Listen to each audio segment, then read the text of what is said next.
আল্লাহ তাআলা কোরআনে কারীমের সূরা তাহার মধ্যে বলেন, তাহা মা আনজালনা আলাইকাল কুরআনা লিতাশকা। তাহা এর অর্থ আল্লাহই ভালো জানেন। তাফসীরে জালালাইনের মধ্যে আছে আল্লাহু আ'লামু বিমুরাদিহি বিযালিক। বিখ্যাত যত তাফসীর আছে সব তাফসীরের কিতাবের মধ্যে বলা হয়েছে এর অর্থ আল্লাহ তাআলা ছাড়া আর কেউ জানে না। আল্লাহ তাআলা ছাড়া দুনিয়ার কাউকে এর অর্থ জানানো হয়নি, কেউ জানে না। বিভিন্ন জন বিভিন্ন ব্যাখ্যা করেছেন।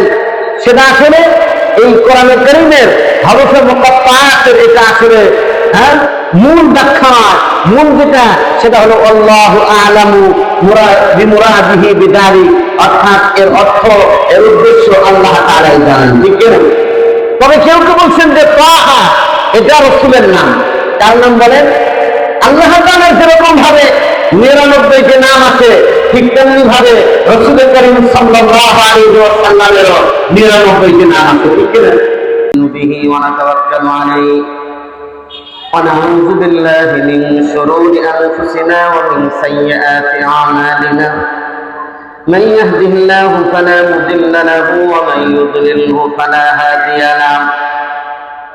ونشهد أن لا إله إلا الله وحده لا شريك له ونشهد أن سيدنا وسندنا وحبيبنا وطبيبنا ومحبوبنا ومرشدنا ومولانا محمدا عبده ورسوله أرسله بالحق بشيرا ونذيرا وداعيا إلى الله بإذنه وسراجا منيرا. أما بعد فقد قال الله سبحانه وتعالى في كلامه المجيد والفرقان الحميد: أعوذ بالله من الشيطان الرجيم. بسم الله الرحمن الرحيم. طه ما أنزلنا عليك القرآن لتشقى إلا تذكرة لمن يخشى تنزيلا ممن خلق الأرض والسماوات العلى. وقال النبي صلى الله عليه وسلم: إن الله يرفع بهذا الكتاب أقواما ويضع به آخرين. رواه مسلم. وقال الله سبحانه وتعالى في شأن حبيبه: إن الله وملائكته يصلون على النبي يا أيها الذين آمنوا صلوا عليه وسلموا تسليما. সবাই জবান খুলে নামাজের জন্য শরীক করি। আল্লাহুম্মা সাল্লি আলা মুহাম্মাদ ওয়া আলা আলি মুহাম্মাদ কামা সাল্লাইতা আলা ইব্রাহিম ওয়া আলা আলি ইব্রাহিম ইন্নাকা হামিদুম মাজিদ. اللهم بارك على محمد وعلى آل محمد كما باركت على إبراهيم وعلى آل إبراهيم إنك حميد مجيد. بلغ العلا بكماله كشف الدجى بجماله حسنت جميع خصاله صلوا عليه وآله محمد نے آकर کفر کو مٹایا کفر کو مٹا کر صداقت بتایا کلمہ طیبہ لا الہ الا اللہ সবাই জবান খুলে আল্লাহ তাআলার জিকির কালিমা তৈয়বা জিকির করি লা ইলাহা ইল্লাল্লাহ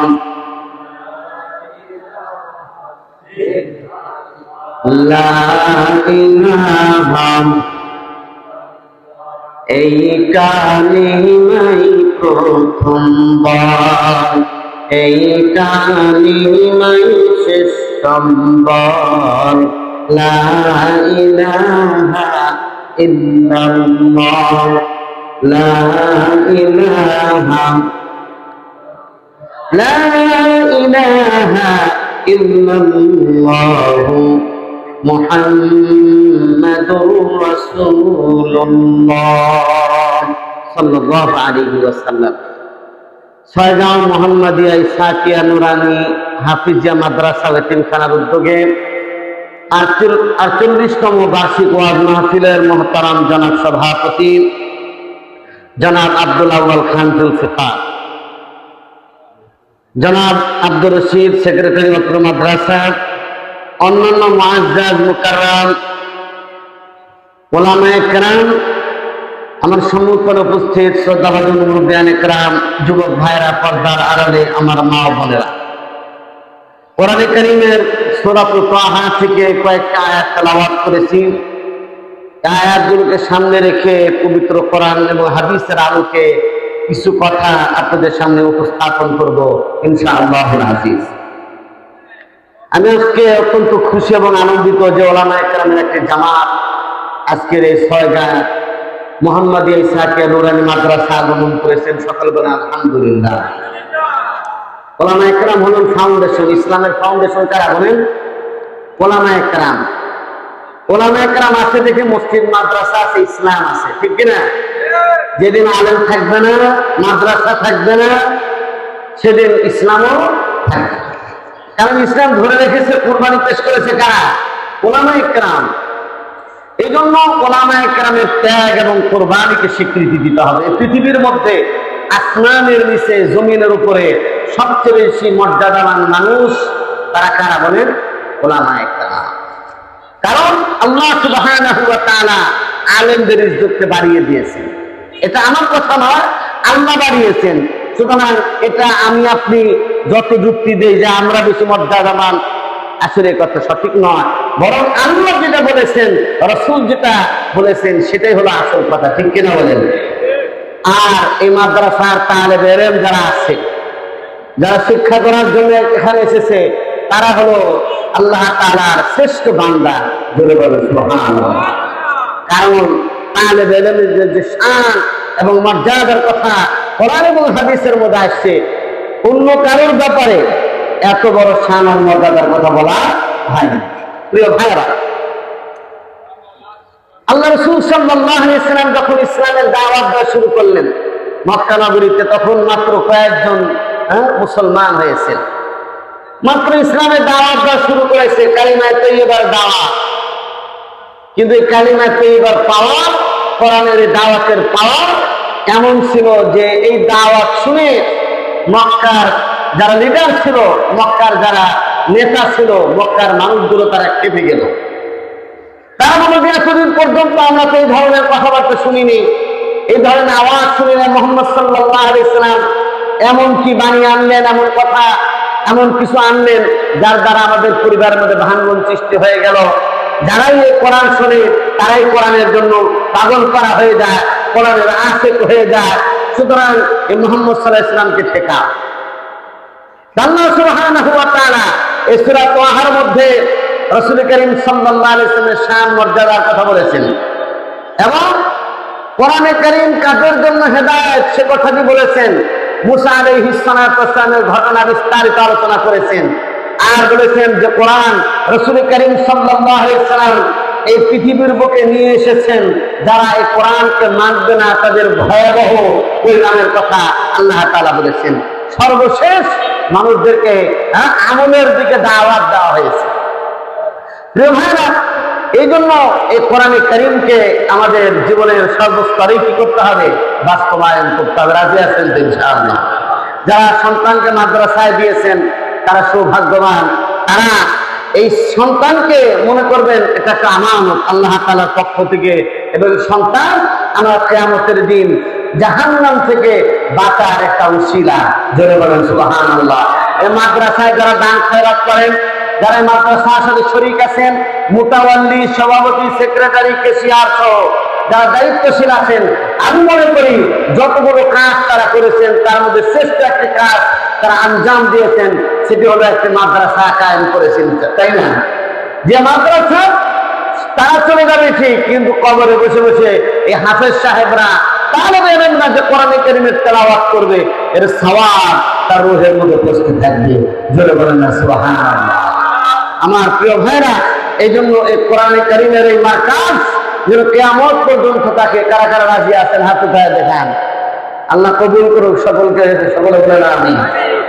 আল্লাহ তাআলা কোরআনে কারীমের সূরা তাহার মধ্যে বলেন, তাহা মা আনজালনা আলাইকাল কুরআনা লিতাশকা।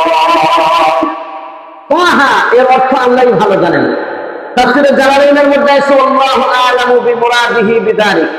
বিখ্যাত যত তাফসীর আছে সব তাফসীরের কিতাবের মধ্যে বলা হয়েছে এর অর্থ আল্লাহ তাআলা ছাড়া আর কেউ জানে না। আল্লাহ তাআলা ছাড়া দুনিয়ার কাউকে এর অর্থ জানানো হয়নি, কেউ জানে না। বিভিন্ন জন বিভিন্ন ব্যাখ্যা করেছেন। সেটা আসলে এই কোরআনে কারীমের হরফে মুকাত্তাআতের এটা আসলে মূল ব্যাখ্যা নয়। মূল যেটা সেটা হলো আল্লাহু আ'লামু বিমুরাদিহি বিযালিক, অর্থাৎ এর অর্থ, এর উদ্দেশ্য আল্লাহ তাআলাই জানেন, ঠিক না? তবে কেউ কেউ বলছেন যে তাহা এটা রাসূলের নাম। কার নাম বলেন?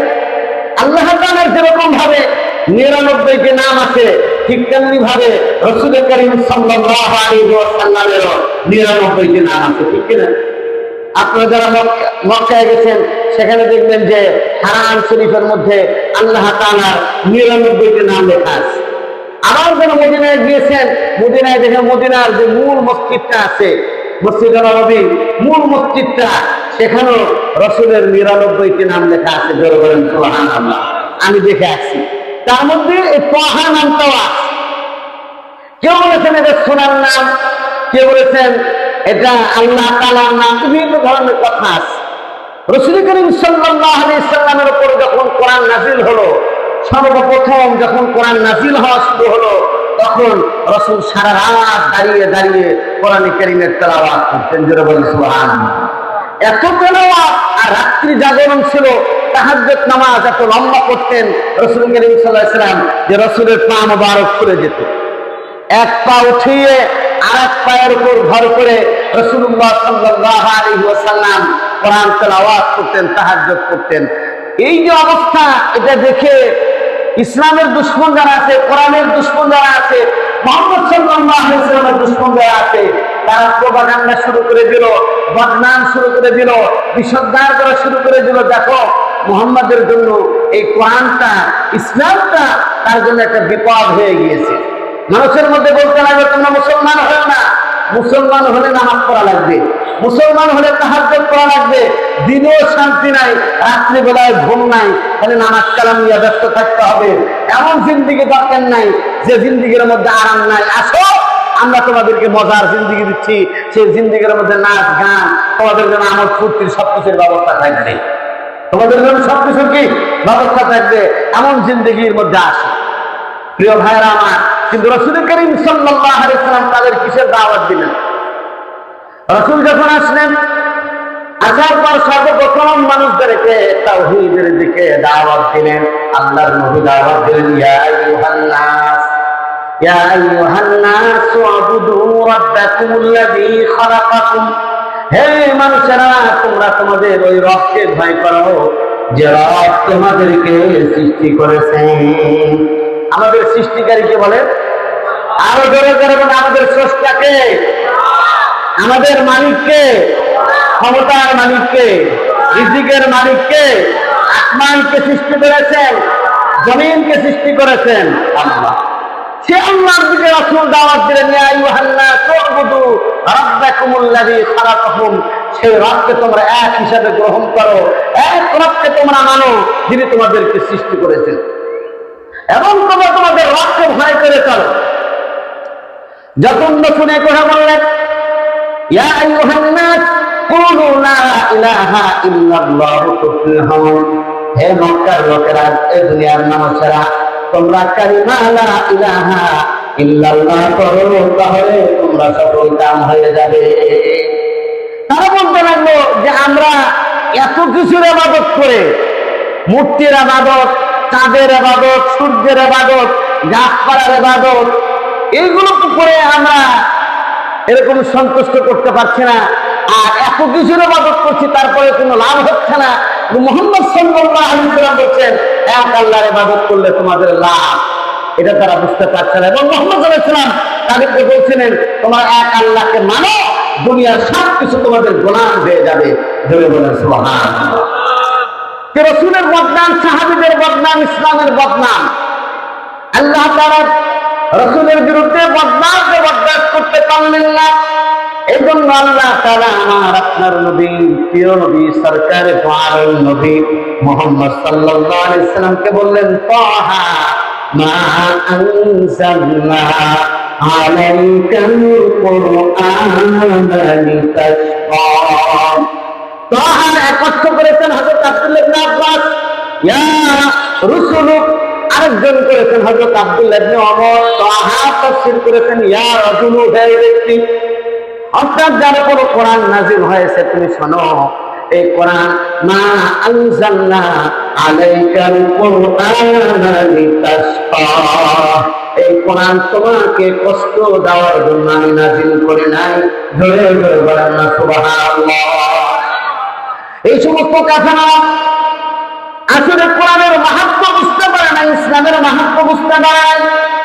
এরা যদি কোরআনের মাহাত্ম্য, ইসলামের মাহাত্ম্য বুঝত, তাহলে ইসলামের বদনাম তারা করত না। ইসলাম মানুষকে শান্তি দেয়, ইসলামের বিরুদ্ধে অপপ্রচার করা হয়, ইসলাম সন্ত্রাসবাদকে কি এরকম ভাবে উস্কে দেয়, এরকম ভাবে মাদ্রাসাগুলোর মধ্যে জঙ্গি তৈরি হয়। আপনারা বলেন, এই যে সৌরা মোহাম্মদ ইসলাম নুরানি হাফিজা মাদ্রাসা, এখানে জঙ্গিবাদের ট্রেনিং হয়? হ্যাঁ, দেখছেন কোথাও কোনো মাদ্রাসায় জঙ্গিবাদের ট্রেনিং হয়? আসলে এটা ইসলামের দুশমন যারা আছে, ইসলামকে, ইসলামের বদনাম করার জন্য তারা ইসলামের বিরুদ্ধে, আলেম ওলামাদের বিরুদ্ধে, কোরআন হাদিসের বিরুদ্ধে এই সন্ত্রাসের তারা কি লাগায়, টোপ মারা যায়, ঠিক কিনা? আসলে যে তারা নিজেরাই সন্ত্রাসী, এটা যেন মানুষ বুঝতে না পারে, এই জন্য এই কাজটা তারা করে, ঠিক কিনা বলে? একটা নিয়ম আছে আমেরিকা এবং সাম্রাজ্যবাদের, একটা তরিকা আছে, নিয়ম আছে।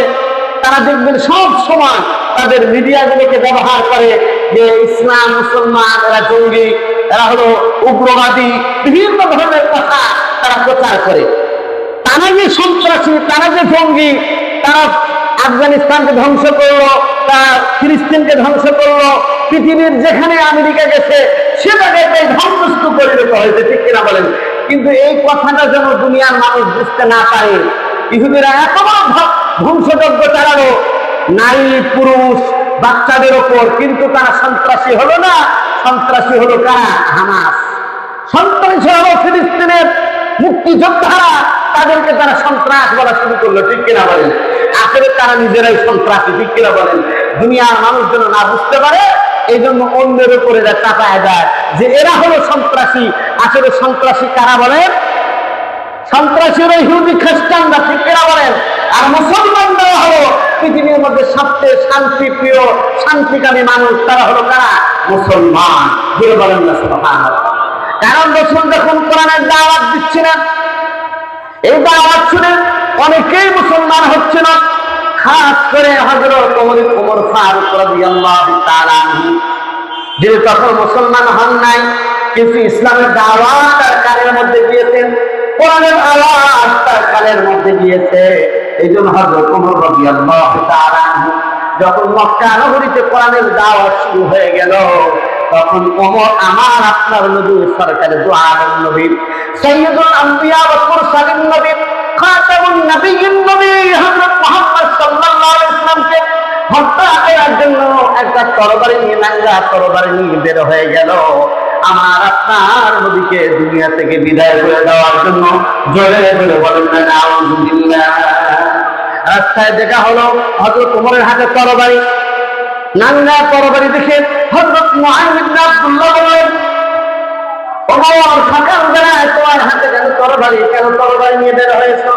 বলে তুমি কি জানো না আমাদের এলাকায় একজন নবী আসছেন, তার নাম হলো মুহাম্মদ। সে কোরআনের দাওয়াত দেয়, ইসলামের কথা বলে, কালিমার কথা বলেন। এমন এক দাওয়াত আমাদের এলাকার মধ্যে, আমাদের দেশের মধ্যে শুরু করে দিয়েছে। তার দাওয়াত, তার তেলাওয়াত, তার সব কিছু শুনে আমাদের পরিবারের মধ্যে, আমাদের এলাকার মধ্যে ভাঙন সৃষ্টি হয়ে গেছে।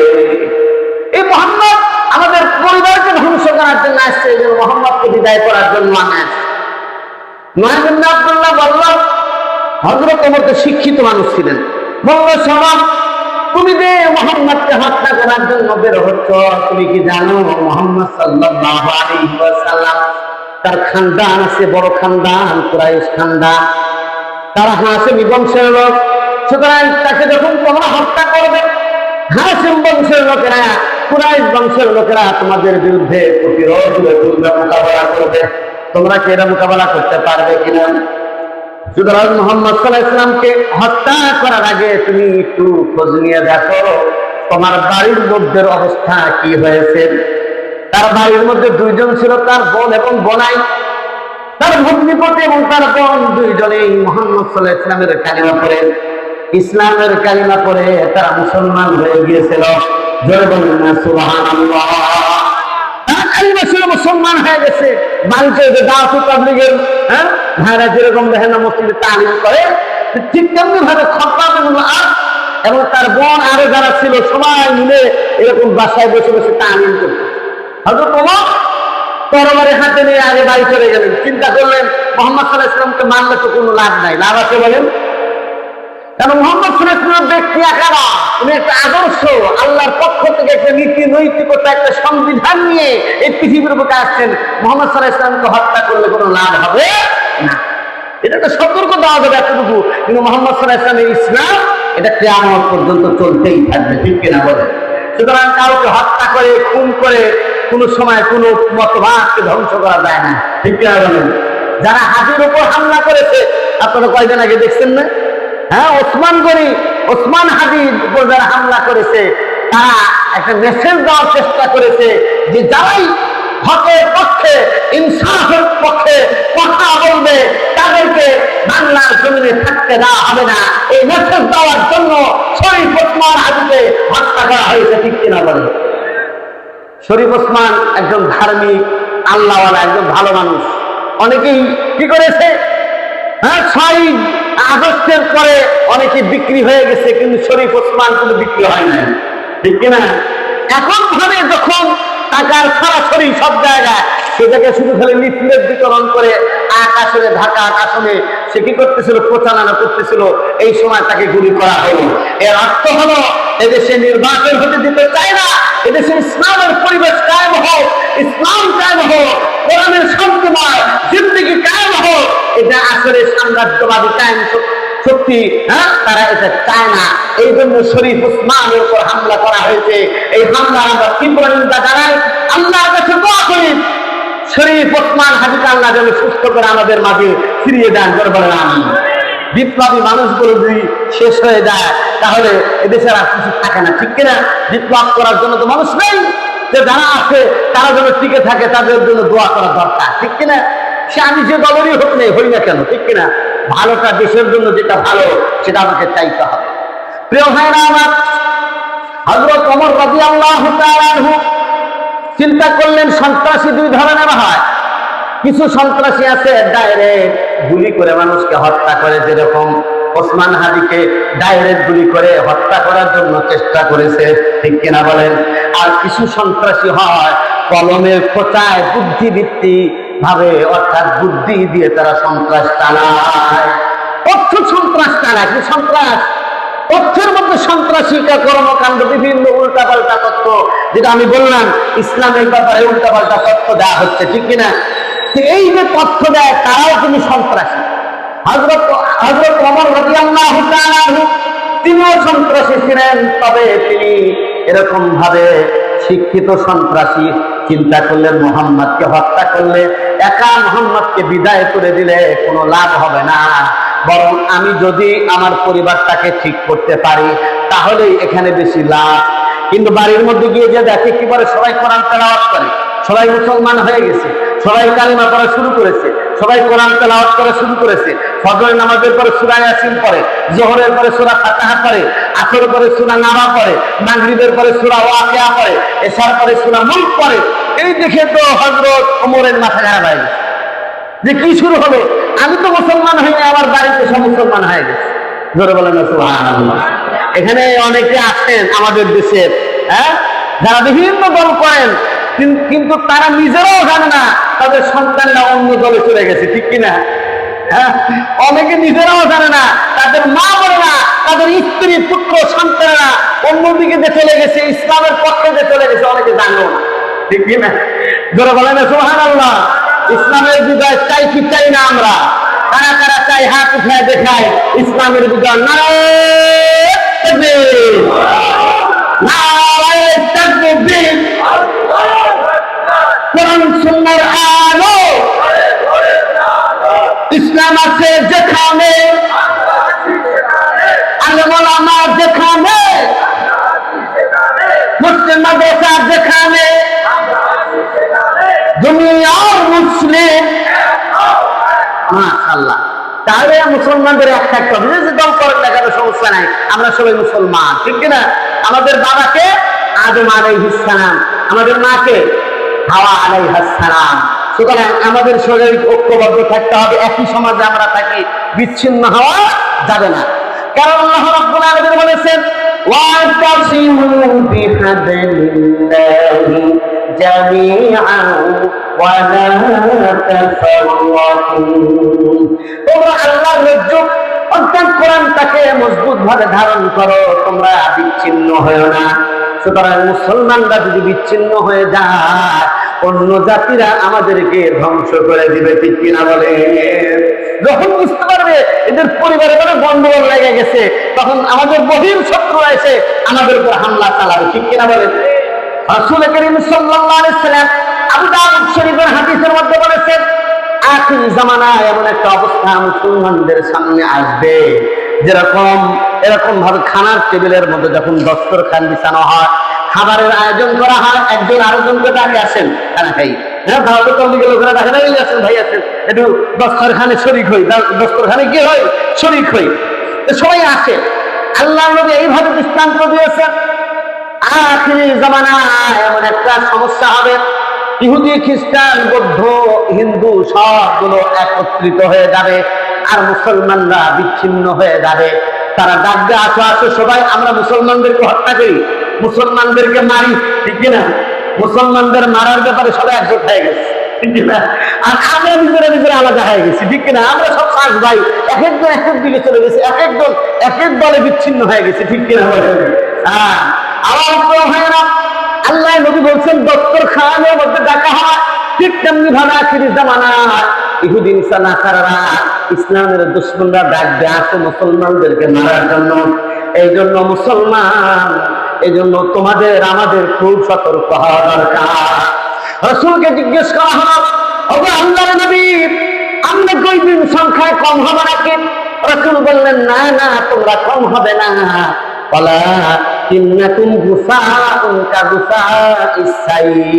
তোমাদের অবস্থা হবে এমন যে তোমরা হবে এরকম ভাবে বন্যার সময় যেরকম ভাবে খড়কুটা ভেসে ভেসে চলে যায়, তোমরা ইসলাম ঈমান আকীদার ব্যাপারে তোমরা এরকম অবস্থার মধ্যে চলে যাবে। তোমাদেরকে যদি হিন্দুরা লেখা আসো, চলে যাবে, বলে খ্রিস্টানরা বলে আসো আমাদের ঘরে আসো, ইহুদিরা যদি ডাকে তোমাদেরকে ওইবার আমাদের দলে আসো, তোমরা চলে যাবে। এই জন্য সংখ্যায় কম হবে না, বরং তোমাদের ঈমান আকীদা এমন অবস্থা হবে, হুব্বুদ দুনিয়া ওয়া কারাহিয়াতুল মাউত, দুনিয়ার মহব্বত তোমাদের অন্তরের মধ্যে ঢুকে যাবে। দুনিয়া ছাড়া তোমরা কিছু বুঝবা না। টাকা দিলে নির্বাচনের সময় যদি কালো টাকার সরাসরি হয়, তাহলে ওই জায়গায় ভোটটা মেরে দিবে, ঠিক কিনা? ঈমান, কারণ নির্বাচনে ঈমান আকীদা বিক্রি হয়, ঠিক কিনা? টাকা পাইলেই মানুষ ভোট ওই জায়গায় চলে যায়। এতদিন বলছে আপনার সাথেই আছি, আবার ভোটের রাত্রি যখন 1000 করে টাকা কসকসা নোট যখন দিয়ে দিবে, তখন আবার উল্টা দিকে চলে যায় নৌকা, ঠিক কিনা বলেন? অন্যদিকে চলে যাওয়ার সম্ভাবনা আছে কিনা? এই জন্য এটা কাজ করা যাবে না। আমি আছি বা হকের পক্ষে আছি, মরি আর আছি, আমি হকের পক্ষে আছি, ঠিক কিনা বলেন? এই জন্য প্রিয় ভাইয়েরা আমার, আখেরি জামানা মুসলমানদের এই ভয়াবহ অবস্থায় নবীজি বলছেন, তোমাদের মধ্যে দুনিয়ার মহব্বত ঢুকে যাবে, আর তোমরা মৃত্যুকে পছন্দ করবে না। মৃত্যু তোমাদের কাছে অপছন্দনীয় হয়ে যাবে। কিন্তু আল্লাহর নবীর সাহাবীরা শহীদ হওয়ার জন্য কতটাই ব্যাকুল থাকতেন। আল্লাহর নবী এক সাহাবী বললেন, ওগো আল্লাহর নবী, আমি যদি আগামী যুদ্ধের মধ্যে, আগামী জিহাদের মধ্যে শরীক হতে পারি, আমি এমন ভাবে যুদ্ধ করব যে যুদ্ধ করার সময় আমার হাতটা আলাদা হয়ে যাবে, আমার দেহটা আলাদা হয়ে যাবে, আমার অঙ্গ প্রত্যঙ্গ গুলো বিচ্ছিন্ন হয়ে যাবে। আল্লাহ তাআলা আয়াত নাযিল করে দিলেন, ইয়া আইয়ুহাল্লাযীনা আমানু লিমা তাকুলুনা মা লা তাফআলুন। ও ঈমানদারেরা, এমন কথা কেন তোমরা বলো যে কাজ তোমরা করতে পারবে না? সাহাবীদের এক জামাত রাসূলের কাছে আসলেন, আসার পরে বললেন, ওগো নবী, আমরা একটা ভালো আমল আপনার কাছে চাই, আপনার কাছে এমন একটা আমল আমরা চাই যে আমলটা করে আমরা আল্লাহকে ভালোবাসতে পারি, আল্লাহর সাথে মহব্বত জুড়তে পারি। আল্লাহর নবী বললেন, এই কথা মুখে মুখে জবানে বললে হবে না, অন্তরের মধ্যে সেটা পোষণ করতে হবে। আমি তোমাদেরকে এমন একটা আমলের কথা বলবো যে আমলটা, সেটা হলো আমার আল্লাহর কাছে বড় পছন্দনীয়। জোরে জোরে বলেন না সুবহানাল্লাহ। সেটা কি? আল্লাহ রাব্বুল আলামিন সূরাতুস সাফের মধ্যে বললেন, ইন্নাল্লাহা ইউহিব্বুল্লাযীনা ইউকাতিলুনা ফি সাবিলিহি সাফফা কাআন্নাহুম বুনয়ানুম মারসুস। আল্লাহ তাআলা বলেন, নিশ্চয় আল্লাহ তাআলা ওই সমস্ত লোকদেরকে পছন্দ করেন যারা আল্লাহর রাস্তায় সারিবদ্ধ হয়ে লড়াই করে, আল্লাহর রাস্তায় যারা যুদ্ধ করে, এমন ভাবে আল্লাহর রাস্তায় দুশমনদের মোকাবেলায় যুদ্ধ করে, কান্নাহুম বুনিয়ানুম মারসুস, কেমন যেন তারা সীসা ঢালা প্রাচীর। জোরে বলেন না সুবহানাল্লাহ। কারা কারা জিহাদ করতে রাজি আছেন? জিহাদের সময় কিন্তু এসে গেছে, গজওয়াতুল হিন্দ এখনো কিন্তু বাকি রয়ে গেছে, কেউ কেউ বলছেন, ঠিক কিনা? এই জন্য হিন্দুস্তানের সাথে একটা লড়াই হবে, সে লড়াইয়ে যারা শাহাদত বরণ করবে তারা আল্লাহর মাহবুব বান্দা হবে। জোরে বলেন না সুবহানাল্লাহ। আর কেউ কেউ বলছেন গজওয়াতুল হিন্দ এটা হয়ে গেছে। আমার প্রিয় ভাইয়েরা, হযরত ওমর রাদিয়াল্লাহু তাআলা আনহু ওই যে বাসায় গেলেন, যা দেখে সবাই কোরআনের তেলাওয়াত করতেছে। জোরে বলেন না সুবহানাল্লাহ। আজকে ঘরে ঘরে বিভেদ, ঘরে ঘরে স্বামী আর স্ত্রীর মধ্যে মহব্বত নাই, ঠিক কিনা বলেন? আপনাদের এলাকা মনে হয় আছে নাকি? হ্যাঁ, আমাদের না করে খুব সমস্যা, পারিবারিক ভাবে দেখা যায় অনেকে ঝামেলা করে, ঠিক কিনা? কিন্তু শরীয়তপুর তো এটা তো ভালো জায়গা, এখানে মনে হয় কোনো গন্ডগোল নেই। হ্যাঁ, আছে। গন্ডগোল থাকলে আমাদের কি করতে হবে? রাসূল করিম সাল্লাল্লাহু আলাইহি ওয়াসাল্লাম সেগুলো আমাদেরকে বলে দিয়েছেন, ঠিক কিনা? এই জন্য শুধু নিজে ভালো হলেই চলবে না, আমাদের স্ত্রীদেরকেও দিন শিক্ষা দিতে হবে, ঠিক কিনা? তাদেরকে মাদ্রাসায় ভর্তি করে তাদেরকে দিন শিক্ষার ব্যবস্থা করতে দিতে হবে, তাদেরকে কোরআন শিক্ষার ব্যবস্থা করতে দিতে হবে। তারা যেন জরুরি মাসলা মাসাইল জানে, তাহলে স্বামীর খেদমত কি জিনিস এটা যদি তারা বুঝে, তাহলে না ইজ্জত করবে। এলেম কালাম না থাকলে আপনার সম্মান করবে কেমনি, ঠিক কিনা? এই জন্য তাদেরকে কি করতে হবে? কিছু দিন শিক্ষা করার সুযোগ করে দিতে হবে। আল্লাহ আমাদের তৌফিক দান করুন, বলেন আমিন। যা দেখে যে সবাই তেলাওয়াত করতেছে, আর এখনকার মা বোনদের অবস্থা হলো সারা রাত খেলে ফেসবুক দেখে, আছে নাকি? টিভি দেখে, নাচ দেখে, গান দেখে, হ্যাঁ, তারপরে ভারতীয় সিরিয়াল দেখে, তারপর আরো কত কি আছে না, এইগুলা দেখে। আর ফজর নামাজের কোনো খবরই নেই, ঠিক কিনা? ফজর নামাজের খবর নাই, ফজর নামাজের পরে কোরআন তেলাওয়াত নাই। আগের দিনে মা বোনরা ফজর নামাজ পড়ে আমরা যখন যাইতাম, তখন দেখুন ঘরে ঘরে কোরআন তেলাওয়াত চালু হয়ে গেছে, ঠিক কিনা? প্রত্যেকটা মানুষ, বুড়া বৃদ্ধ আবার বনিতা সবাই কোরআন তেলাওয়াতের মধ্যে মশগুল হয়ে গেছে। তখন ঘরের মধ্যে শান্তি ছিল, ঠিক কিনা? আর এখন ফজরের নামাজ পড়ে কি করে? ঘুমায়, 8টা-9টা পর্যন্ত ঘুমায়, ফজর নামাজ বাদ দিয়ে ঘুমায়, যার কারণে ঘরের মধ্যে অশান্তি সৃষ্টি হয়েছে। আমি বলে যাই, শরীয়তপুরের মানুষ বড় দামি এলাকার মানুষ, ঠিক কিনা? হাজী শরীয়তুল্লাহ এলাকার লোক, যারা বাসের কিল্লা কায়েম করেছিল, যারা ইংরেজ খেদাও আন্দোলন করেছিল, তাদেরকে আমি বলে যাই, ঘরে ঘরে যদি আবার কোরআন কারীমের তেলাওয়াত চালু হয়ে যায়, আমাদের মা বোনেরা যদি তেলাওয়াত করতে থাকে, শুধু মাদ্রাসায় সওগা মুহাম্মাদিয়া ইসহাকিয়া মাদ্রাসায় শুধু কোরআন তেলাওয়াত হলে ভূমিকম্প বন্ধ হবে না, এখানে শুধু তাহাজ্জুদ করলে এলাকা থেকে অশান্তি দূর হবে না, ঘরে ঘরে কোরআন তেলাওয়াতের পরিবেশ কায়েম করতে হবে, ঠিক কিনা বলেন? ঘরের মধ্যে যদি কোরআন তেলাওয়াত আর হাদিসের তালিম শুরু হয়ে যায়, তাহলে আমি কসম করে বলে যেতে পারি, প্রত্যেকটা ঘরে ঘরের মধ্যে আল্লাহর রহমত নাযিল হবে। জোরে বলেন সুবহানাল্লাহ। হযরত উসাইদ ইবনে হুযাইর রাদিয়াল্লাহু তাআলা আনহু রাত্রিবেলায় সারাদিন কাজ করেছেন, রাত্রিবেলায় উট এরকম বেঁধে রেখেছেন, একটা খাট আছে, কিন্তু রাত্রিবেলায় সাহাবীরা ঘুমাইতেন না, কোরআন তেলাওয়াত করতেন। জোরে জোরে বলেন না সুবহানাল্লাহ। আর আমরা নাচ গান দেখি, কি দেখি, ফেসবুক দেখতে থাকি। হযরত উসাইদ ইবনে হুযাইর বলেন, আমি কোরআন তেলাওয়াত শুরু করলাম, আস্তে আস্তে তেলাওয়াত করতেছি, যখন তেলাওয়াতটা জোরে জোরে তেলাওয়াত করি, আমার উটটা লাফায়া ওঠে। আমার খাটের উপরে আমার সন্তানটা ঘুমিয়েছিল, আমি চিন্তা করলাম উট যেভাবে লাফালাফি করে আমার সন্তানের গায়ের উপর আবার পড়ে যায় কিনা। মিশকাতের মধ্যে হাদিস আছে, বানানো কোনো কথা আমি বলছি না। মিশকাত শরীফের মধ্যে কিতাবুল ইলম, ফাযাইল ইলম, এর মধ্যে আপনারা খুঁজবেন, পাইবেন এই হাদিস। হযরত উসাইদ ইবনে হুযাইর রাদিয়াল্লাহু তাআলা আনহু বলেন, আমি যত জোরে তেলাওয়াত করি ততই দেখা যায় আমার ঘোড়াটা লাফায়, আমার উটটা লাফায়। আমি যখন বন্ধ করে দেই আবার উটটা লাফানো কমায় দেয়। আমি এভাবে রাত যখন গভীর হতে থাকে, তেলাওয়াত আমি আরো বাড়াইতে থাকলাম। ফজরের আযান হয়ে গেল, আমি দেখি এরকম কি যেন আমার ঘরের উপর একের পর এক আমার উপর আসতেছে। আমি আল্লাহর নবীর কাছে গেলাম, ফজর নামাজ পড়লাম নবীজির পিছনে মসজিদ নববীর মধ্যে। মসজিদ নববীর মধ্যে নামাজ পড়ার পরে আমি আল্লাহর নবীকে বললাম, ওগো নবী, আজকের রাতের ঘটনা হলো এই, আমি যখন কোরআন তেলাওয়াত করছিলাম, তেলাওয়াতের সময় আসমান থেকে কি যেন একটা আলো আমার ঘরের উপর পড়তেছিল। আমি ব্যাপারটা বুঝতেছিলাম না, আমি যতই তেলাওয়াত করি ততই দেখি আলোটা বাড়ে, আমার উদ্দুল লাফানো শুরু করে। আল্লাহর নবী বললেন, উসাইদ, তুমি কি বুঝতে পারো না?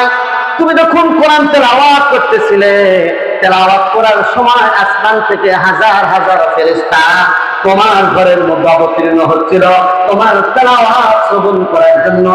জোরে জোরে বলেন না সুবহানাল্লাহ। তুমি যদি তেলাওয়াত একেবারে ফজরের পর চালা যাইতে, তাহলে আমরা ফেরেশতাদেরকে চোখ দিয়ে দেখতে পারতাম। এখন আল্লাহর বান্দা যখন কোরআন তেলাওয়াত করে গভীর মনোযোগ সহকারে আল্লাহর মহব্বতে যখন তেলাওয়াত করে, ফেরেশতারা আসমান থেকে নাযিল হয়ে তার তেলাওয়াত গুলো শুনতে থাকে। জোরে জোরে বলেন না সুবহানাল্লাহ। আমার তো হয় না, হযরত ওমর বললেন, তোমরা কি পড়তেছো? ওই যে আগের ঘটনা, বোনকে বলতেছো ফাতেমা কি তেলাওয়াত করো। তারপরে তার ভগ্নিপতি সাইদ ইবনে যায়েদকে বললেন, তোমরা কি তেলাওয়াত করো? এমন আশিক হয়ে গেছো মুহাম্মাদের আশিক, আমাদের বাপ দাদাদের ধর্মকে বাদ দিয়ে তোমরা কিসের তেলাওয়াত শুরু করে দিলা? বলতেছে, এমন এক কালিমার সন্ধান আমরা পাইছি, এমন এক ইসলামের সন্ধান আমরা পাইছি, তুমি যদি আমাদেরকে নিষেধ করো আমরা মানবো না। তুমি যদি নিষেধ করতে গিয়ে তরবারি দিয়ে আমাদেরকে হত্যা করে দাও, আমাদেরকে যদি দুনিয়া থেকে বিদায় করে দাও, তারপরে আমরা এই কোরআন তেলাওয়াত ছাড়বো না। হযরত ওমর চিন্তা করলেন, হায়রে, এমন কি জিনিস জীবনটাও দিয়ে দিতে চায়, হ্যাঁ, ইসলামের জন্য কোরআনের জন্য জীবনটা দিতে চায়, তাহলে আমি ওকে দেখি, আমি একটু বোঝার চেষ্টা করি। অনেক মানুষ আছে গোয়ার তুমি করে ইসলাম বুঝতে চায় না, ঠিক না? অনেকে আছে বাড়াবাড়ি করে ইসলামের কাছে যায় না, আলেমদের কাছে যায় না, তালেব ইলমদের কাছে যায় না, নিজেকে অনেক বড় মনে করে, ঠিক কিনা বলেন? এরা কিন্তু ইসলাম ভালো জানতে পারে না। আর যারা আলেমদের সোহবতে যায়, আলেমদের সাথে মহব্বত রাখে, আর এরকম দাওয়াত ও তাবলীগের মেহনতে এরকম অংশগ্রহণ করে, পীর বুজুর্গদের সাথে সম্পর্ক রাখে, আল্লাহ ওয়ালাদের সাথে যোগাযোগ রাখে, দেখবেন তারা আল্লাহ ওয়ালা হয়ে যায়, ঠিক কিনা বলেন? কারণ আল্লাহ তাআলা বলছেন, ইয়া আইয়ুহাল্লাযীনা আমানু তাকুল্লাহ ওয়া কুনু মা'আস সাদিকিন। ঈমানদারেরা আল্লাহকে ভয় করো আর আল্লাহ ওয়ালাদের সাথে ওঠা বসা করো। জোরে জোরে বলেন না সুবহানাল্লাহ। আমার প্রিয় বন্ধুরা, হযরত ওমর রাদিয়াল্লাহু তাআলা বললেন, তাহলে তোমরা যা পড়তেছো, যা তেলাওয়াত করতেছো, আমাকে একটু শোনাও। বললো, এটা এমন একটা কিতাব, এই কিতাব ওযু ছাড়া ধরা যায় না। জোরে বলেন না সুবহানাল্লাহ। কোরআন শরীফ কি ওযু ছাড়া পড়া যায় নাকি? এমনিতে মুখস্থ তেলাওয়াত করতে পারবেন, কিন্তু এটা পড়তে গেলে ওযু লাগবে বা গোসল লাগবে, ঠিক কিনা? কারণ আল্লাহ তাআলা বলছেন, লা ইয়ামাসসুহু ইল্লাল মুতাহহারুন। এটা এমন একটা কিতাব, পবিত্র ব্যক্তি ছাড়া এটা কেউ স্পর্শ করতে পারে না। জোরে জোরে বলেন না সুবহানাল্লাহ। আল্লাহর কালাম কোরআন একটা কিতাব, প্রিয় ভাইরা, এমন একটা কিতাব, এটা আমার কথা নয়, এটা আল্লাহর কালাম। জোরে বলেন না সুবহানাল্লাহ। বান্ধবী যদি মেসেজ পাঠায়, তোমাকে ভালোবাসি, তোমাকে ছাড়া আমার জিন্দগিটা আর চলে না, বারবার করে বলা, মানে ঠিক না? যুবকরা বারবার করে, হাই রে, আমার বান্ধবী আমার কাছে কি মেসেজ পাঠাইছে। কিন্তু আমার আল্লাহ, আমার মাহবুব আল্লাহ আমার কাছে একটা কোরআন পাঠাইলেন, প্রিয় একটা কিতাব, প্রিয় একটা চিঠি আমার কাছে পাঠাইলেন, বান্দা তুমি তেলাওয়াত করো। আমি মাদ্রাসাকে মহব্বত করি, আলেম ওলামাদেরকে মহব্বত করি, কিন্তু কোরআন তেলাওয়াতের ধারের কাছে আমি যাই না, ঠিক কিনা বলে? এই জন্য যুবকদেরকে বলে, যাও ও যুবক, জীবনে তো কত কিতাব পড়লা, সায়েন্স পড়লা, কমার্স পড়লা, কত কিছু করলা, তোমাদেরকে একটা পরামর্শ দিয়ে যাই করো না কেন, কোরআনটা তুমি বাদ দিবা না। কারণ কোরআন এমন একটা কিতাব, যার অন্তরের মধ্যে, সিনার মধ্যে এই কিতাবটা যায়, ওই লোকটা কোনদিন নাস্তিক মুরতাদ হতে পারে না। জোরে বলেন না সুবহানাল্লাহ। মহাকবি আল্লামা ইকবাল বড় বড় বিশ্ববিদ্যালয়ে পড়েছেন, অক্সফোর্ডে লেখাপড়া করেছেন। মহাকবিকে জিজ্ঞেস করা হলো, তুমি তো এরকম অক্সফোর্ডে এরকম 5টা বড় বড় কলেজের মধ্যে পড়েছ, তারপরে ইসলামের কথা তোমার জবান থেকে বের হয়। ধরে বলেন না সুবহানাল্লাহ। কি বলেছেন মহাকবি? তাওহীদ কি আমানতে सीनों में है हमारे, आशा नहीं मिटाना सोबा कर हमारा। बातिल से दबने वाले, बातिल से दबने वाले आसमां नहीं हम, सोबा कर चुका है इम्तिहान हमारा। दुर्बल सुबहानाल्लाह। এই জন্য দেখবেন আমাদের দেশে অনেক আর্মি অফিসার আছে, হ্যাঁ, দাড়ি নেই। আমি তো আমার দাড়িকে দেখে খারাপ মনে করে, আমি আবার 9 বছর তারাবি পড়াইছি আর্মি, হ্যাঁ, রাজশাহী মেডিকেল করে। এরা দাড়ি রাখলে একটু অন্য নজরে দেখে, এখন আবার একটু ভালো হয়েছে, ঠিক কিনা? হ্যাঁ, এই 6 আগস্ট এবং বিপ্লবের পর থেকে একটু পরিবর্তন হয়েছে, ঠিক কিনা? কিন্তু দাড়িকে তারা খুব ভালো নজরে দেখে না। কিন্তু দেখবেন অনেক মেজর কর্নেল, হ্যাঁ, ব্রিগেডিয়ার, তারাও কোরআন পড়েন। আমি আমার মাঝে মধ্যে তাদের কর্নেলদের সাথে আবার দেখা করতাম। কর্নেলরা এত ভালো, বলছে হুজুর এই তর্জমাটা কেমন হবে, এই তর্জমাতে এই জায়গায় লিখছে, আপনি একটু তর্জমাটা একটু করে দেন, ঠিক আছে কিনা। এই জন্য আর্মির মধ্যে ভালো ভালো লোক এখন ধার্মিক হয়ে গেছে, ঠিক কিনা? কি জন্য হয়েছে? ওরা কোরআন পড়া শুনছে, কোরআন তেলাওয়াত করে, তাফসীর পড়ে, এই জন্য ভালো হয়ে গেছে, ঠিক কিনা? আমাদের নেতারা যদি আজকে, যারা বড় বড় লিডার, এমপি, মন্ত্রী, আগামী দিনে যারা কি হবে, প্রধানমন্ত্রী হবে, তাদেরকে বলবো, দুনিয়ার কত এরকম রাজনীতির কিতাব পড়লা, কত কিছু পড়লা, তোমরা নিয়মিত আল্লাহর কালাম তেলাওয়াত করো, তোমাদের দিলের মধ্যেও আল্লাহ পরিবর্তন ঘটাইয়া দিবেন, ঠিক কিনা বলেন?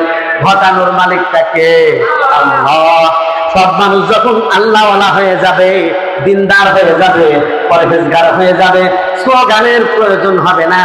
সংসদের মধ্যে কাদিয়ানীরা কাফের, এই স্লোগান এইটাকে উঠানোর জন্য কোনো ধরনের আমাদের কষ্ট হবে না, ঠিক কিনা বলে? আর এখন এটা উঠানোই যায় না। হ্যাঁ, নামাজের বিল উঠানো যাচ্ছে না সংসদে। সংসদে কোনো বিল উঠাইতে হলে হ্যাঁ, মাদ্রাসার পক্ষে বিল, আলেম ওলামাদের পক্ষে বিল, ইসলামের পক্ষে বিল, ইসলামের বিরুদ্ধাচরণ করলে তার পক্ষে বিল উঠাইতে হলে কমপক্ষে 30 জন এমপি লাগে, সম্মতি লাগে, ঠিক কিনা? একজন হলে বলা যাবে না, একজন হলে গ্রাম হবে না এটা। এই জন্য আলেম ওলামাদেরকে আগামী দিনে সংসদে পাঠানোর দরকার আছে কিনা? কারাগারের পক্ষে আছেন? হ্যাঁ, মাশাআল্লাহ। আলেম ওলামারা সংসদে গেলে ইসলামের কথা বলবে, ঠিক কিনা? দুর্নীতি কমবে কিছুটা, হ্যাঁ, পুরোপুরি তো কমানো যাবে না, কিন্তু কিছুটা কমবে। এই জন্য আলেমদের পক্ষে সমর্থন দিতে হবে, ঠিক কিনা? আল্লাহ আমাদের তৌফিক দান করুক, বলে আমিন। আমার তো হয় না, তবে অন্য যারা আছে তারাও যদি আলেম হয়ে যায়, তারাও যদি ইসলাম পন্থী হয়ে যায়, ইসলামের পক্ষে হয়ে যায়, কোরআন তেলাওয়াত করে, তারাও যদি সৎ হয়, আমানতদার হয়, তাদেরকেও ভোট দিতে কোনো সমস্যা নাই, ঠিক কিনা বলেন? কারণ ওরা তো মুসলমান, কি? হ্যাঁ, আওয়ামী লীগের ভাইয়েরা মুসলমান, বিএনপির ভাইয়েরা মুসলমান, জাতীয় পার্টির লোকেরাও কি মুসলমান? এরা যদি মুসলমান হয়ে যায়, আলেম ওলামাদের পক্ষে হয়ে যায়, এদেরকে সমর্থন দিতে কোনো সমস্যা নাই। কিন্তু ইসলামের পক্ষে যারা থাকবে না, আগামী দিনে তাদেরকে ভোট দেওয়া যাবে না, ঠিক কিনা? আমার তো ভাইয়েরা, হযরত ওমর বললেন, তাহলে আমি কি করি? আমি তো লেখাপড়া জানি, আরবি কিছু অনেক আমার জানা আছে, আমি একটু তেলাওয়াত করি। ওযু করে আসো, তারপরে তেলাওয়াত করি। হযরত ওমর রাদিয়াল্লাহু তাআলা আনহু গোসল করে আসলেন, তার বোন তার সামনে তেলাওয়াত করতে লাগলো, আহা মা আনজালনা আলাইকাল কুরআনা লিতাশকা। শুনেই তো হতবাক, এরকম কথা তো শুনি নাই। কত কিতাব পড়েছি, নভেল নাটক পড়েছি, এমন সুন্দর কথা দুনিয়ার কোথাও আমি পাই নাই। আজকে তোমাদের জবান থেকে যা শুনলাম, মুহাম্মদ সাল্লাল্লাহু আলাইহি ওয়াসাল্লামকে কষ্ট দেওয়ার জন্য কোরআন নাজিল হয় নাই, এই জাতিকে কষ্ট দেওয়ার জন্য আল্লাহর কালাম নাজিল হয় নাই, ঠিক কিনা বলেন? এই জায়গায় সওজা মুহাম্মাদিয়া মাদ্রাসা ছোট ছোট বাচ্চারা সূরা ইয়াসিন তেলাওয়াত করে, মুখস্থ তেলাওয়াত করে হাফেজ কোরআন হয়ে যায়, ঠিক কিনা বলেন? তাদের জন্য সহজ করা হয়েছে। আমরা মুরব্বী হয়ে গেছি, সূরা ইয়াসিন আমাদের জীবনে 60 বছর হয়ে গেল, সূরা ইয়াসিনটা আমি মুখস্থ করতে পারি নাই, সূরা মুলকটা আমার মুখস্থ নাই, সূরা ওয়াকিয়াটা আমার মুখস্থ নাই। কিন্তু এই মাদ্রাসা, বিভিন্ন মাদ্রাসার ছোট্ট ছোট্ট বাচ্চারা যাদের বয়স কম, বুঝে না, তারাও কোরআন মুখস্থ করে শোনায় দেয়। জোরে জোরে বলেন না সুবহানাল্লাহ।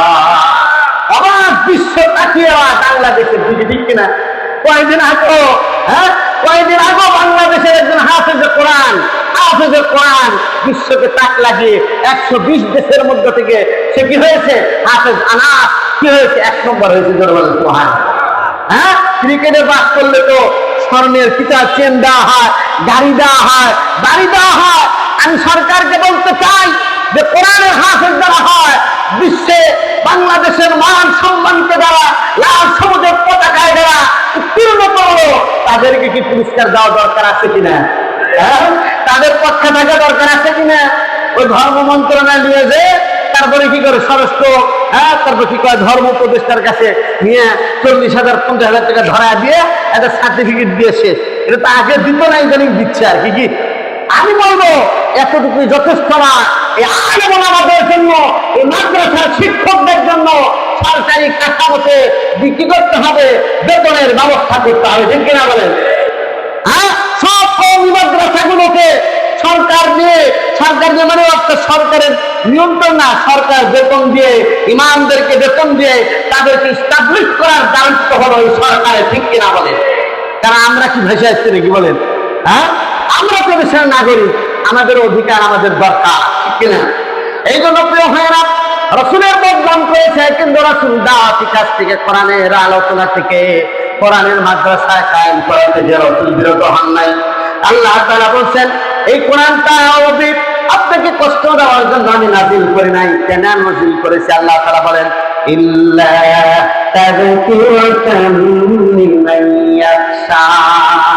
এই কোরআন হলো এই সমস্ত ব্যক্তিদের জন্য নসিহত যারা আল্লাহকে ভয় করে, আল্লাহর ভয় নিয়ে যারা কোরআন তেলাওয়াত করে। এই কোরআন তেলাওয়াত তাদের হৃদয়ের মধ্যে আঘাত করে, ঠিক কিনা বলেন? হযরত ওমর তেলাওয়াত শুনলেন, পুরো 1-1.5 পৃষ্ঠা শুনছেন। শোনার পরে চোখ দিয়ে পানি বেরোতেছে, ঝরঝর করে পানি বের হচ্ছে। হযরত ওমর খালি শরীরের মধ্যে শিহরণ সৃষ্টি হয়েছে, কম্পন সৃষ্টি হয়েছে যে কি কিতাব, এতদিন কেন মুহাম্মদ সাল্লাল্লাহু আলাইহি ওয়াসাল্লামের বিরোধিতা করেছি, কেন ইসলামের মধ্যে দীক্ষিত হলাম না, কেন ইসলাম কবুল করলাম না, এজন্য কাঁদে হযরত ওমর। জোরে বলেন সুবহানাল্লাহ। হ্যাঁ, ইসলাম এমন এক ধর্ম, দুরফে শানি নে তেরে কতরু কো দরিয়া কর দিয়া, দিল কো রোশন কর দিয়া, আঁখোं को बीना कर दिया। তোমার এই দর্শন, তোমাদের এই দৃষ্টি, তোমার এই যে যা কোরআন, এটা অন্ধকে চক্ষুষ্মান বানিয়ে দিয়েছে। জোরে বলেন সুবহানাল্লাহ। খোদ না थे रहकर गैरू के हादी बन गए, क्या नजर थी जिसने मर्दू को मसीहा कर दिया।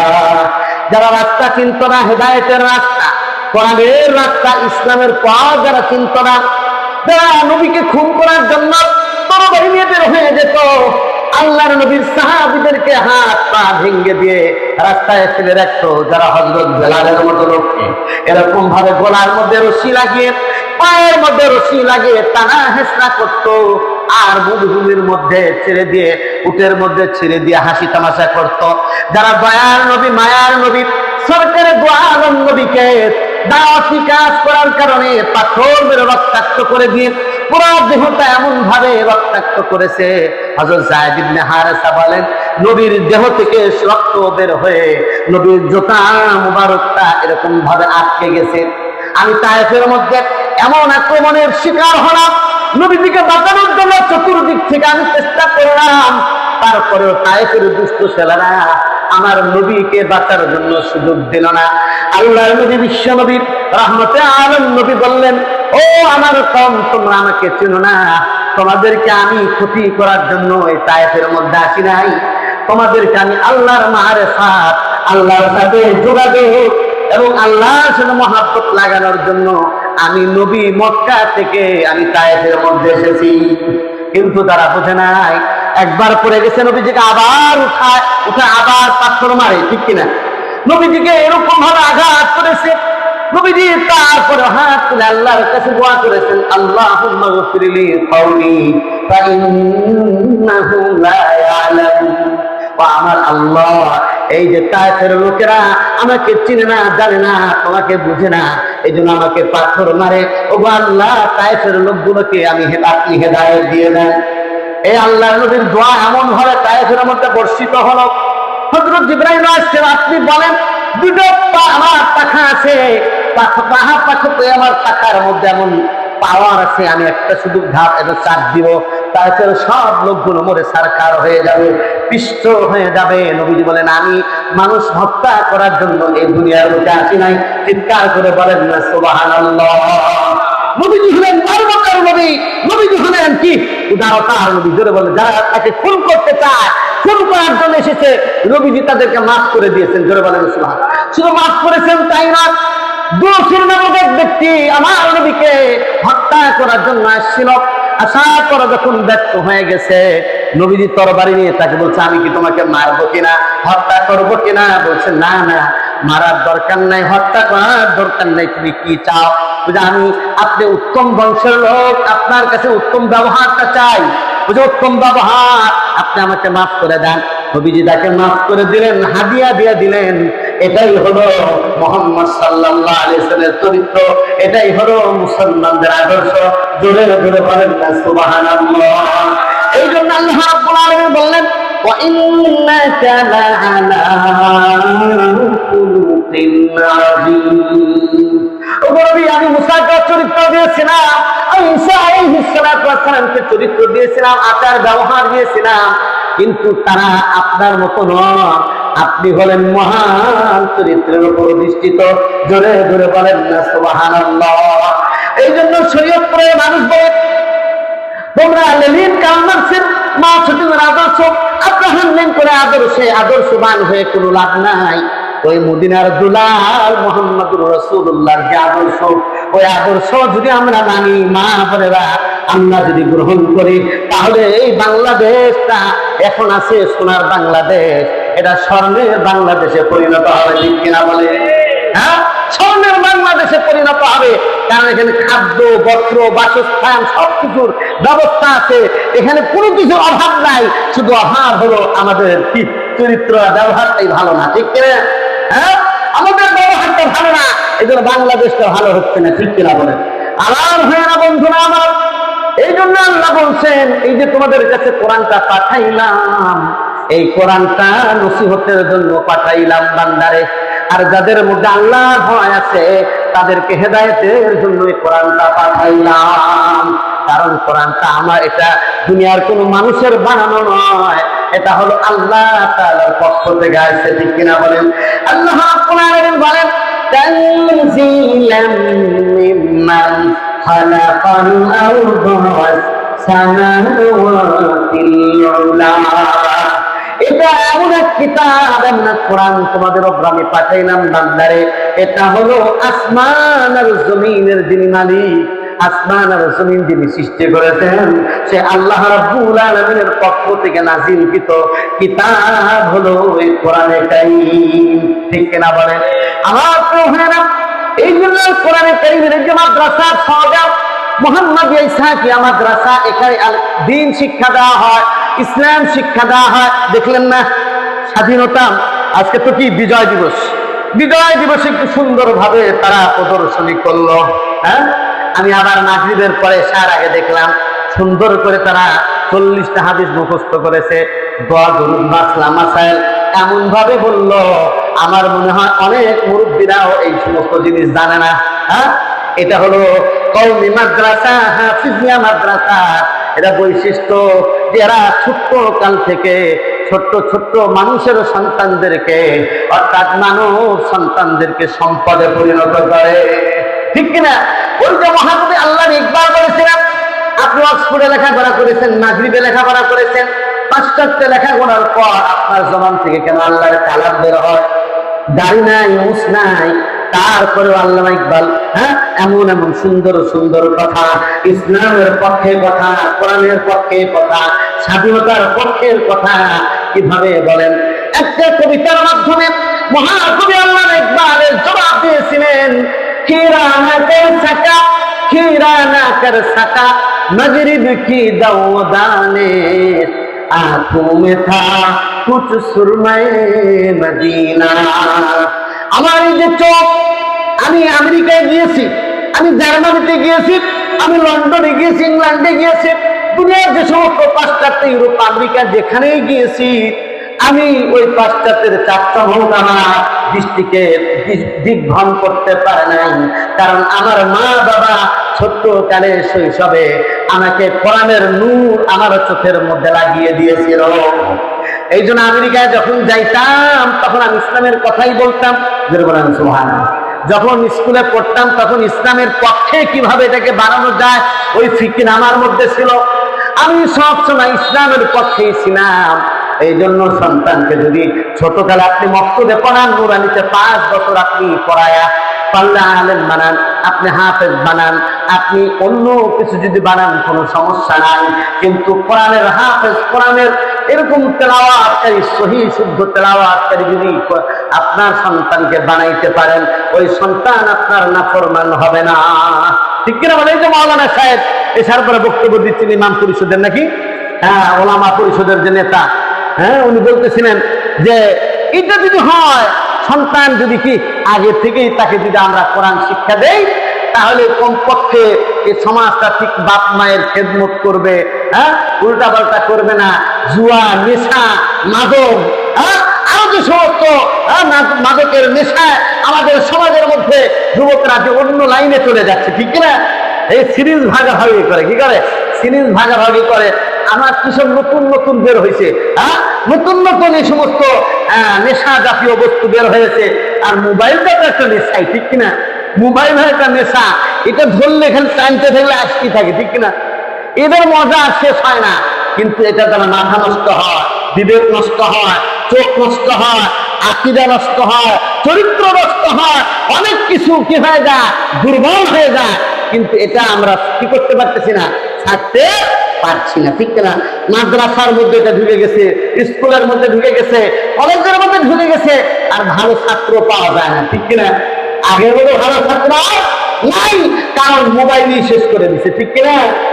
এই জন্য ভাইয়েরা, সন্তানের হাতে মোবাইল তুলে দেওয়া যাবে না, যখন বোঝে না সুঝে না, একটা পর্যায়ে গেলে হয়তো তখন দেওয়া যেতে পারে, কিন্তু এরকম ভাবে ছোটকালে চরিত্র নষ্ট হয়ে যেতে পারে, নাচ গান দেখে চরিত্র নষ্ট করে ফেলতে পারে।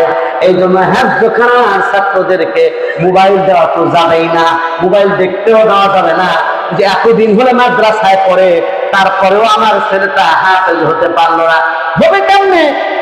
বাড়িতে যায় তো টিভি দেখে, এখানে যা কিছু শিখলো, যে নূর হাসিল করলো অন্তরের মধ্যে, বাড়িতে যাওয়ার পরে টিভি ছেড়ে দিলেন, নাচ গান দেখতেছে, নূর হাসিল হবে কেমনি? বাড়ি থেকে বিশাল বড় কাজ মোবাইল দিয়ে দিলেন, হ্যাঁ, আমেরিকা লন্ডন দেখতেছে বসে বসে, ঠিক কিনা?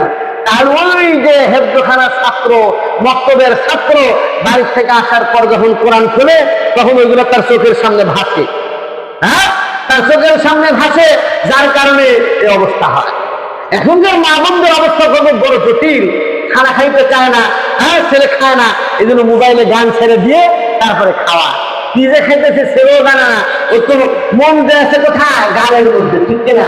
কিন্তু আমি বলি, এই গান ছাড়ার দরকার নাই, যদি দুরূদ শরীফ পড়া শুরু করে দেন, সন্তানকে দুরূদের আমল আপনি এরকম ভাবে কি করবেন, কোরআন তেলাওয়াত করবেন, কোরআন তেলাওয়াত শোনাবেন, দুরূদ শরীফের আমল করবেন, আর খানা খাওয়াবেন, দেখবেন আপনার সন্তান বড় হয়ে গেলে আল্লাহর ওলি হয়ে যাবে, ঠিক কিনা বলেন?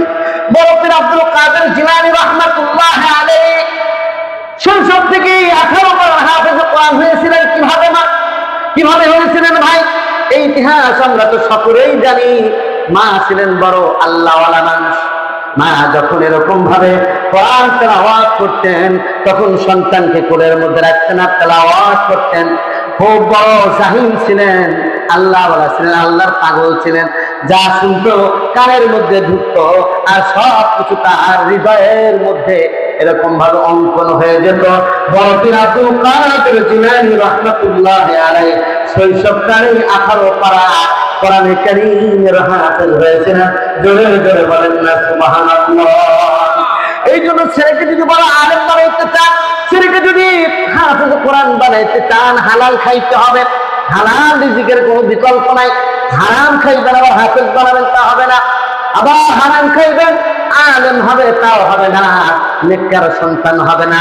দেখবেন সন্তানগুলো খারাপ হয়ে যায় বাপ মায়ের আচরণের কারণে, বাপ মায়ের খাবার দাবার হালাল না হওয়ার কারণে সন্তানগুলো বেয়াদব হয়ে যায়, ঠিক কিনা বলেন? হযরত আব্দুল্লাহ ইবনে মুবারক রাহমাতুল্লাহ আলাইহি, মুবারক রাহমাতুল্লাহ আলাইহি বড় আল্লাহওয়ালা মানুষ ছিলেন। বাড়ির অবস্থা বড় ভালো ছিল না। একদিন হযরত আব্দুল্লাহ ইবনে মুবারকের বাবা হযরত মুবারক রাহমাতুল্লাহ আলাইহি ক্ষুধার জ্বালায় নদীর পাড়ে বসে আছেন। নদীর পাড়ে বসে আছেন, হঠাৎ করে একটা ডালিম ভেসে আসলো। ডালিম ভেসে আসার কারণে, ক্ষুধার কারণে ডালিমটা খুলে পুরা ডালিমটা খেয়ে ফেলেছেন। খেয়ে ফেলার পর তার মধ্যে চিন্তা আসলে, ডালিমটা তো আমার না, পরের বাড়ির ডালিম আমি খাইলাম, আমার আল্লাহর দরবারে আমি কি জবাব দিব? আমার যে রক্ত মাংস বস্তু হয়েছে, এটা তো হারামের দ্বারা হয়েছে। আমি হারাম খেয়ে আমি তো আল্লাহর প্রিয় বান্দা হতে পারবো না। আমার সন্তান যেটা হবে সেটা তো আল্লাহওয়ালা হবে না। এই জন্য কি করলেন? মুবারক রাহমাতুল্লাহ আলাইহি চলে গেলেন, নদীর পার বেয়ে চলে গেলেন। নদীর পার বেয়ে চলে গেলেন বাড়িতে। যাওয়ার পরে যে বাড়িতে ডালিম গাছ আছে, তাকে বললেন, ভাই একটা ডালিম আমি খেয়ে ফেলেছি, একটা পাখা ডালিম আমি এরকম নদীর মধ্যে ভেসে আসতেছিলাম, আমি খেয়ে ফেলেছি, এটার মালিক কি আপনি? কেরা বলছে, হ্যাঁ, আমার গাছে একটা পাকা ডালিম ছিল, এটা খাবো চিন্তা করতেছিলাম, এটা আমি নামাবো এই চিন্তা করতেছিলাম, কিন্তু এই ডালিমটা পড়ে গেছে, কে নিয়ে গেল আমি জানি না, এটা আমি ক্ষুধার্ত ছিলাম, আমি খেয়ে ফেলেছি, সুতরাং আপনি আমাকে মাফ করে দেন। মাফ করা যাবে না, মাফ তখনই হবে আমার বাড়িতে যদি তুমি কামলা দাও, আমার বাড়িতে যদি কাজকর্ম করে খাও, তাহলে আমি চিন্তা করব কবে তোমাকে মাফ করা যায়। জোরে বলেন না সুবহানাল্লাহ। কারণ উনি বুঝতে পারছেন সামান্য একটা ডালিম খেয়ে মাপ পাওয়ার জন্য যে লোকটা আছে এটা সাধারণ কোনো লোক নয়, ঠিক কিনা? এই সাধারণ কোনো মানুষ নয়, এই জন্য এটাকে একটু আটকাতে হবে, এটা আমার দরকার। এরকম যুবকের আমার দরকার, এরকম মানুষের আমার দরকার। প্রিয় বন্ধুরা আমার, প্রিয় ভাইয়েরা আমার, মোবারক রহমতুল্লাহ বললেন মাফ করে দেন, না হলে যা বলবেন তাই করবো। বলছে আমার বাড়িতে কামলা দাও, আমার বাড়িতে কাজ করে খাও, তারপরে যেদিন মনে চায় আমি তোমাকে এরকম ভাবে ছাড় দিয়ে দেব। অনেকদিন কাজ করছেন কিন্তু এখনো ছাড় দেয় না। কিন্তু ওই বাড়ির মালিকের এক মেয়ে ছিল, কন্যা সন্তান। কন্যা সন্তান বড় আল্লাহওয়ালা ছিলেন, নামাজি ছিলেন, পরহেজগার ছিলেন, কোরআন তেলাওয়াতকারী ছিলেন, জাকিয়া তাকিয়া, বড় বড় ভালো ভালো গুণের অধিকারী ছিলেন। মা আর বাবা দুজনে পরামর্শ করলো, যখন বড় হয়ে গেল, স্বাভাবিক হয়ে গেছে, মেয়েকে বিয়ে দিতে হবে, ভালো পাত্র খুঁজে সারা দেশের মধ্যে এলাকা ভালো ছেলে খুঁজে পাওয়া যায় না, বড় টেনশনে পড়ে গেছেন। তখন তার স্ত্রী বলতেছে যে আপনি এত জায়গায় খোঁজাখুঁজি করছেন, আমাদের বাড়িতে যে ছেলেরা কাজ করে এ কেমন হয়? তো স্বামী বলে যে ছেলেটা তো ভালোই, তো আমি খারাপ কিছু দেখি না, আল্লাহওয়ালা মানুষ, নামাজ কালাম করে, জিকির আজকার করে, এরকম সন্তান হলে তো ভালোই হয়, আমিও তো তাই চাচ্ছি। তখন ওই মোবারক রহমতুল্লাহের কাছে গিয়ে প্রস্তাব দিল, আমার একটা মেয়ে আছে যে মেয়েটা চোখে দেখে না, আমার একটা মেয়ে আছে এমন যে মেয়েটা কানে শোনে না, আমার একটা মেয়ে আছে এমন যে মেয়েটা মুখ দিয়ে কথা বলতে পারে না, এমন একটা মেয়েকে তুমি বিবাহ করবো কিনা? আমি রাজি আছি, তারপর তোমাকে মাফ করে দাও, আল্লাহর দরবারে যদি জবাব দিতে না হয় এমন মেয়েকে বিবাহ করতে আমি রাজি আছি। জোরে জোরে বলেন না সুবহানাল্লাহ।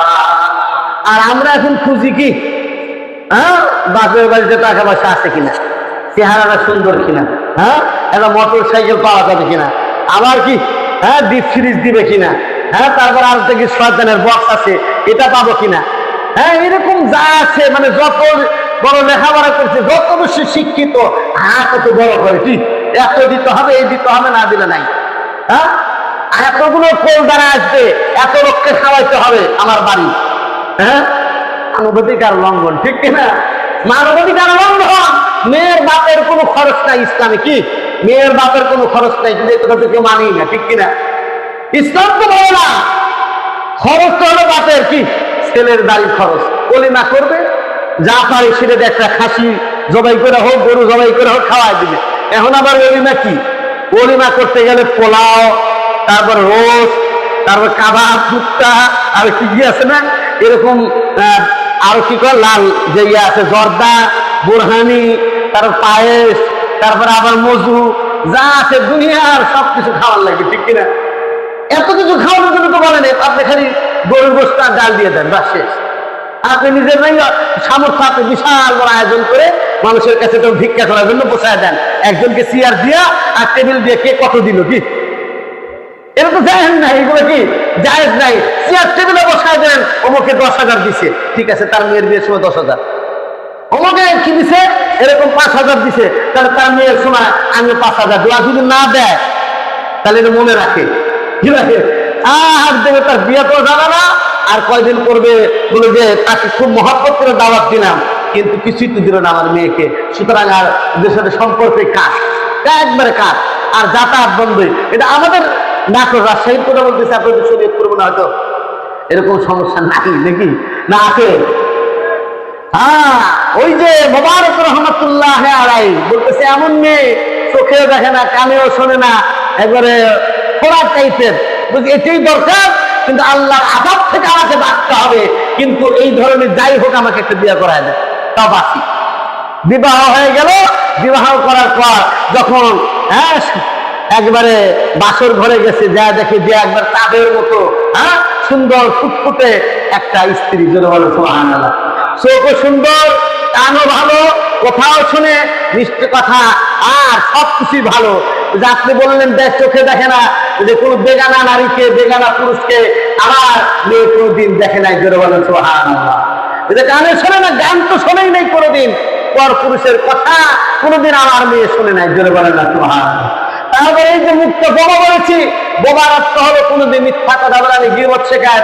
মহিলাদের সবচেয়ে বড় খারাপ গুণ হাদিসের মধ্যে যেটা বলা হয়েছে, একজনের কথা আরেকজনের কাছে লাগায়।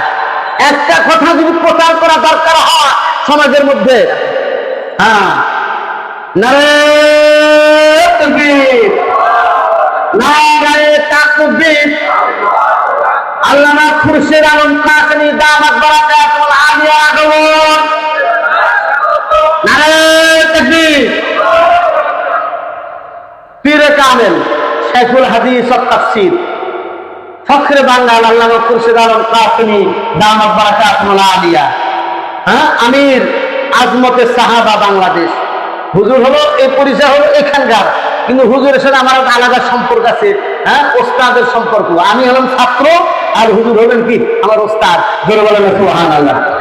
আমি তো শুরু থেকে জামিয়া রহমানে লেখাপড়া করেছি মোহাম্মদপুর, একেবারে হাজখানা থেকে নিয়ে ইফতা পর্যন্ত। কিন্তু রহমানিয়াতে তার ইফতা 2 বছর শেষে একটা থিসিস করতে হয়। আমি ইসলামের রাজনীতির উপর থিসিস করছি। কার উপর? ওই সময় বিভিন্ন জায়গায় আমি যাইতাম, তো হুজুরের তখন তাফসীর, রহমানিয়াতে হুজুর তখন তাফসীর বিভাগে তো পড়াইতেন। হুজুর ছিলেন ওস্তাদ, ওস্তাদ তাফসীর। তা আমি হুজুরের কাছে ইবনে কাসির পড়েছি। হুজুরের কাছে কি পড়েছি? ইবনে কাসির পড়েছি। হুজুরের পড়ানো, সে আলিশান পড়ানো, হুজুরের আকার ব্যবহার আমাকে খুব মহব্বত করেন। আল্লাহ তাআলা যেন হায়াত এবং জিন্দেগির মধ্যে বারাকা দান করেন, সকলে বলেন আমিন। এজন্য মোহতারাম হাজির, বড় বড় উস্তাদ পাওয়া এটাও সৌভাগ্যের ব্যাপার। আমার উস্তাদ হলেন শাইখুল হাদিস আল্লামা হাফিজুল হক রাহমাতুল্লাহ আলাইহি, সকলে বলেন আল্লাহুম্মা আমিন। আমার উস্তাদ অনেক বড় বড় সব, হ্যাঁ, হযরত মাওলানা মুফতি মনসুরুল হক দামাত বারাকাতুল আলিয়া, হ্যাঁ, মুফতি হিফজুর রহমান দামাত বারাকাতুল আলিয়া। আমি হাটহাজারীতে পড়ছি, আল্লামা আহমদ শফি আমার উস্তাদ, আলহামদুলিল্লাহ। হ্যাঁ, এরকম যারা ছিলেন, মুফতি আহমদুল হক আমার উস্তাদ, হ্যাঁ, পটিয়া মাদ্রাসাতে পড়েছি, আল্লামা হারুন ইসলাম আবাদী আমার উস্তাদ, শেখ আহমদুল্লাহ কিছুদিন আগে ইন্তেকাল করেছেন আমার উস্তাদ। হ্যাঁ, এরকম অনেকেই আল্লাহ তাআলা, মানুষ ছোট কিন্তু বড়দের সোহবত উঠানোর, জুতা সিধা করার আল্লাহ তৌফিক দান করেছেন। আল্লাহ যেন কবুল করেন, বলেন আমিন। ওস্তাদদের নজর, নেক নজর যেন আল্লাহ তাআলা আমাকে নসিব করেন, যেন বলেন আমিন।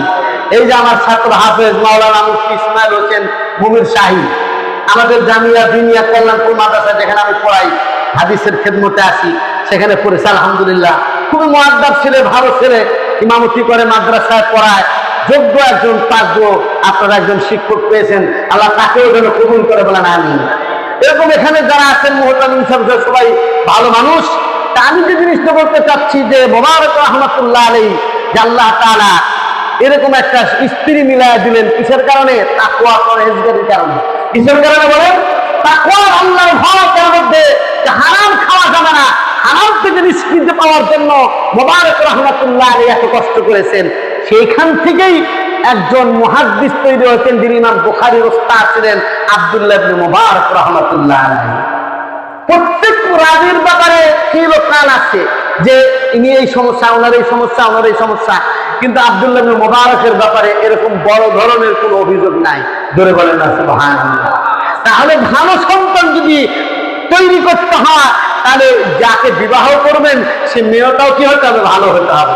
বাপ মা যদি ভালো হয় সন্তান ভালো হবে, বাপ মা যদি খারাপ হয় সন্তান ভালো হতে পারে, খারাপও হতে পারে, ঠিক কিনা?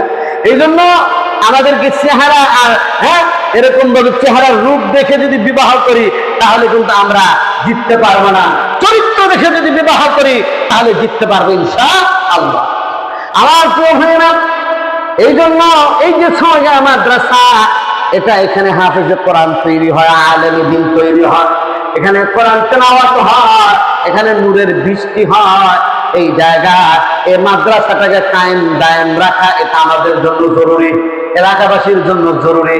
সুতরাং এই মাদ্রাসাকে দায়েম আর কায়েম রাখতে আমি আপনাদেরকে জিজ্ঞাসা করতে চাই, এখানে তো অনেক ভালো ভালো এখানে লেখা আছে সার্বিক ব্যবস্থাপনায় প্রবাসী যুব সমাজ ও এলাকাবাসী। সে প্রবাসী অনেকে আছেন। আজকের এই মাহফিলে আমি বড় অ্যামাউন্ট চাবো না, আরো বেশি চাইতে পারতাম। একটা লোক, হ্যাঁ, এরকম 5-6টা লোক আমি চাই, হ্যাঁ, যারা 50,000 করে টাকা এই মাদ্রাসায় অনুদান দিবেন। এর জন্য আমি এরকম প্রথমে একজন হাত উঠা এরকম এই যে দোতলা নির্মাণ কাজ চলতেছে, হ্যাঁ ক্লিয়ার করা হয়েছে, কিন্তু ইট লাগবে, বালু লাগবে, সিমেন্ট লাগবে, মিস্ত্রি খরচ কত কি। আগে তো একটা ইট পাওয়া যেত কি 5 টাকা দিয়ে 6 টাকা দিয়ে, আর একটা ইট কিনতে গেলে এখন লাগে কি 20 টাকা লাগে, হ্যাঁ 12 টাকা লাগে। এক একটা ইটের দাম কি 12 টাকা 14 টাকা 15 টাকা করে। তাহলে প্রত্যেকটা জিনিসের দাম ডবল হয়ে গেছে। আজকের এই মাহফিলে আমি আহ্বান জানাতে চাচ্ছি যে কে এমন আছে আল্লাহর বান্দা সর্বপ্রথম হাত উঠাবে, তার জন্য আমি মুসাফির মানুষ দোয়া করব। 50,000 টাকা একটু হাত উঠায় বলবে যে হুজুর আমি ইনশাআল্লাহ এই মাদ্রাসার জন্য 50,000 টাকা দিতে রাজি আছি, একটু হাত উঠা করে একটু দেখান। আমি মুসাফির মানুষ বেশি, এরকম আপনাদের সাথে জোড়া জড়িয়ে করবো না। আপনারা যারা নিয়োগ করে আসছেন যে আমরা 50,000 টাকা দিব, 10,000 টাকা দিব, 20,000 টাকা দিব, এভাবে যারা নিয়োগ করে আসছেন একটু মেহরবানি করে হাত উঁচু করেন যে আমি ইনশাল্লাহ 50,000 টাকা দিব। 5 জন লোক 50,000 টাকা করে দিবেন, একটু হাত উঁচা আছেন এখানে? 50,000 টাকা দেখা দেওয়ার মতো লোক আছে না বলেন? আছে এখানে? একটু একজনে বলেন সর্বপ্রথম যে এই কাজের জন্য, এই দানের জন্য এরকম হাত উঠাবে, আল্লাহ সুবহানাহু ওয়া তাআলা তাকে যে তার দেখা দেখি যে দান শুরু হবে, এই প্রত্যেকটা আল্লাহ যোগ হবে। জোরে বলেন না সুবহানাল্লাহ।